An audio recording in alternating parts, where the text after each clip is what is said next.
هلا وبنات، شلونكم؟ يا رب ان شاء الله كله بخير وصحة وعافية وآية الرزق عليكم وعلينا وعلى أمة محمد اجمعين يا رب العالمين. والله يشفينا ويشفيكم شر المغطيات يا رب. طبعا اليوم هذا غدانا الحمد لله، قلت لكم سمك الشانق، وكل محافظة وكل مكان لهم تسميتهم. فاني منزله وياكم السمك التقلى والسمك الشو والمطبق مال السمك. بس بنوتات هنا صراحة اني اكو فيديو شفته لوحدة مصرية وعجبني وجربته يعني وكلش فادني، فقلت خليني افيد الكل.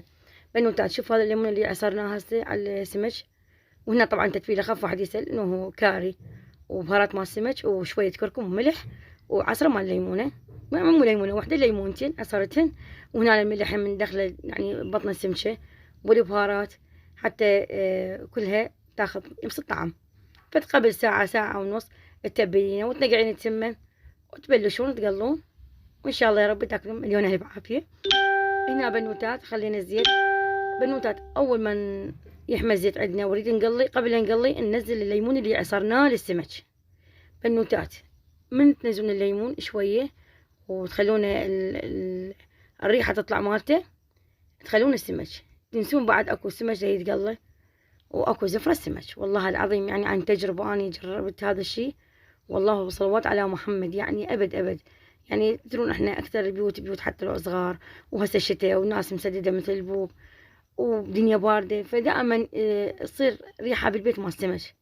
فهذا الشيء حيخلصكم نهائيا. انا جربت يعني هذا الشيء وقلت خليني افيد البنوتات ويفيد خواتي وياي، واي انسان يشوفنا هنا اي يعني متابع هم تفيدنا.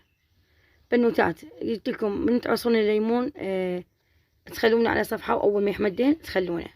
وش قد عندكم سمك؟ أنا هنا عندي 4 كيلو صراحة يعني ما شاء الله. فعصرت هم رجعت عصرت ليمونة ثانية وخرت دنيا حيل يعني يبسن، وحطيتهن دني جدد بالطاولة اللي خلي أكمل بيها. فأنتوا حسب ما عندكم سمك. عندكم كيلو فليمونة واحدة كافي يعني، أو نص ليمونة كافي. كيلو وين خلوا فد ليمونة. 4 كيلوات 3 كيلوات لا، خلوا الفد ليمونة ونص ليمونتين. هي شلون هسه احنا ها عيني على مود تخلصون من ريحة الزفرة ما سمك أبد نهائيا. وذني هذا شوفوا شلون قسبل ما شاء الله طلعناهن على صفحة. وهنا الحمد لله والشكر كملنا غدانا. بس أنا صراحة الهدف من هذا الفيديو إنه أشوفكم هذه التجربة اللي أنا يعني سويتها مال ليمون وفادتني.